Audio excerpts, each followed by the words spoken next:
สวัสดีคุณผู้ชมนะครับอยู่กับช่องชาแนลถ้าชอบก็อย่าลืมกดไลค์กดแชร์นะครับนี่คือกระทะโคลิคิงของซีเกิลที่เคลือบถึง6ชั้นนะครับผม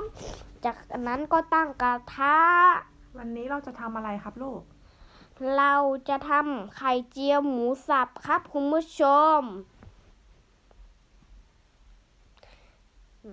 จากนั้นก็ราดน้ำมันแล้วก็ใส่ไข่เจียวหมูสับนะครับผม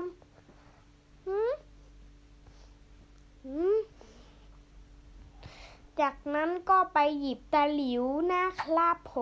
มหยิบตะหลิวเพื่อมาทำไข่ให้ทั่วนะครับคุณผู้ชม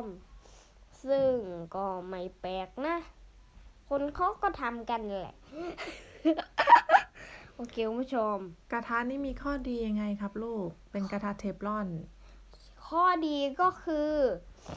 ไม่ติดกระทะใช่ไหมครับครับไม่ติดกระทะแล้วก็เหล็กด้านใต้เนี่ยร้อนเร็วด้วยนะครับคุณผู้ชมแล้วแถมยังไม่ช้าอีกเหล็กด้านล่างนะครับให้ความร้อนอย่างทั่วถึงใช่ไหมครับ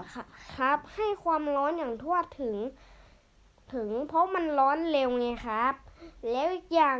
เหล็กที่อยู่ตรงก้นนะครับมันจะไม่ไหม้เร็วอีกครับไม่ช้าครับประมาณนั้นจากนั้นก็พับนะครับซึ่งจะพับไปทำไมก็ไม่รู้ พับแล้วก็เหมือนจาปาตีของประเทศอินเดียที่พับนะคะคุณผู้ชมจากนั้นก็เย็บไปใส่จานเรียบร้อยนะครับก็เสร็จแล้วนะคะเป็นอันเสร็จนะครับคุณผู้ชม